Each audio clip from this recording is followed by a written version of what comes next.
Assalamualaikum warahmatullahi wabarakatuh. Izin memperkenalkan diri, nama saya Ali Pramdani, NIM 1807115 dari Prodi PGSD Penjas 5C.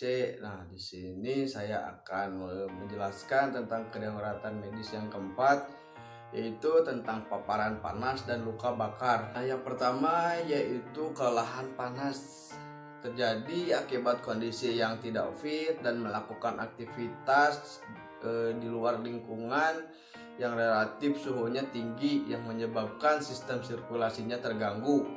Kemudian apabila terjadi responnya pun akan menurun dan suhu tubuhnya akan menaik dan tidak mampu menjaga keseimbangan antara heat gain dan heat loss.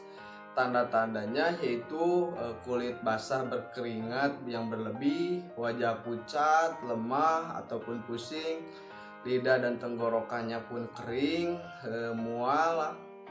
Kemudian suhu meningkat di bawah 40 derajat Celcius.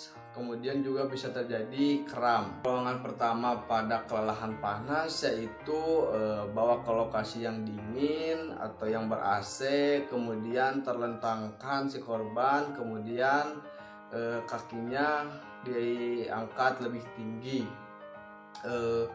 longgarkan pakaian atau lepas yang menempel pada korban.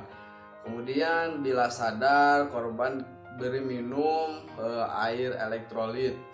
Yang terakhir adalah selalu awasi kelelahan panas dapat dengan cepat menjadi heat stroke. Heat stroke yaitu sengatan panas, merupakan keadaan yang mengancam nyawa di mana korban kekurangan cairan, suhu penderita tinggi dan tidak lagi berkeringat. Nah, biasanya heat stroke itu di atas 40 derajat Celcius. Nah, tanda-tandanya yaitu kehilangan kesadaran, kulit yang merah, tidak berkeringat lagi, suhu tubuh pun panas, mual, respon yang menurun, nadi cepat dan kuat, serta otot yang lemah. Pertolongan pertama pada heat stroke atau sengatan panas yaitu turunkan terlebih dahulu suhu korban penderita segera mungkin dengan cara dikompres. Kemudian bila sadar beri air minum elektrolit. Kemudian selalu awasi dengan tanda-tanda vitalnya. Lalu berikan ke rumah sakit agar mendapat pertolongan yang lebih lanjut.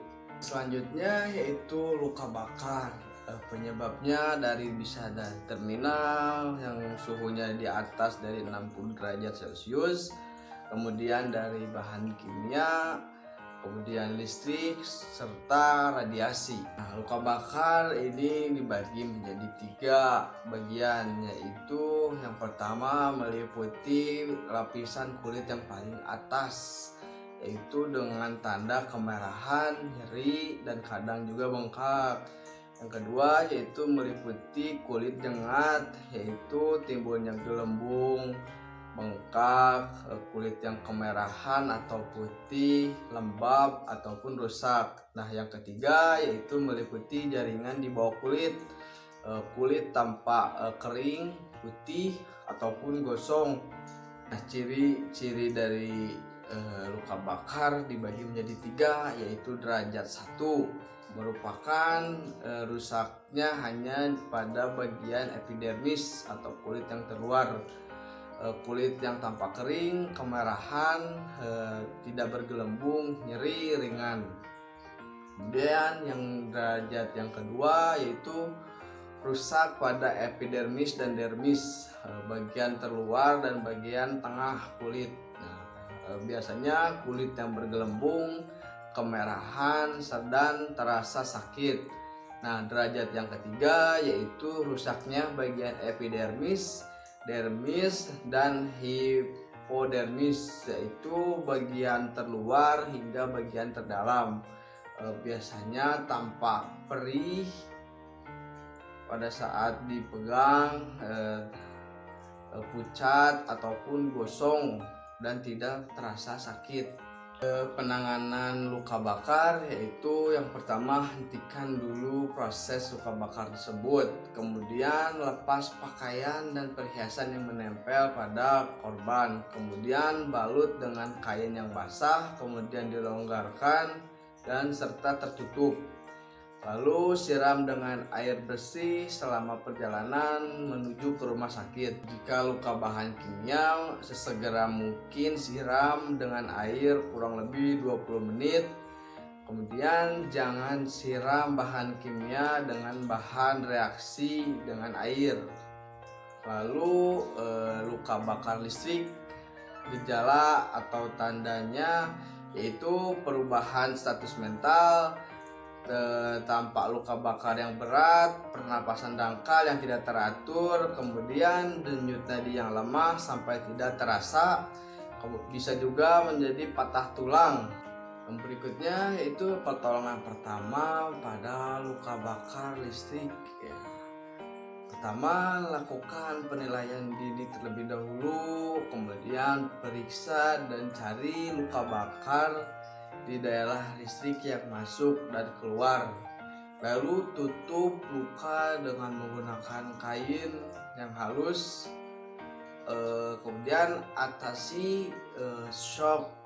Terakhir adalah luka bakar inhalasi, yaitu biasanya luka bakar terjadi karena menghirup udara panas, asap, ataupun bahan racun.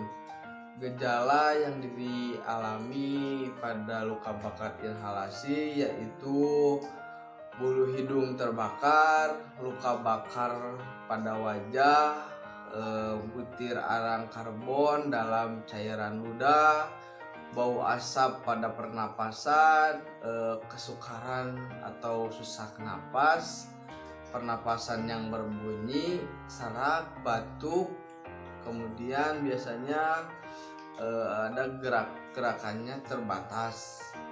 Nah, pertolongan pertama pada luka bakar inhalasi, yang pertama, pindahkan dulu si penderita ke tempat yang lebih aman dan sejuk, berikan O2 serta peralatan dini, pernapasan buatan bila perlu, kemudian rujukan ke rumah sakit terdekat agar mendapatkan penanganan medis yang lebih lanjut.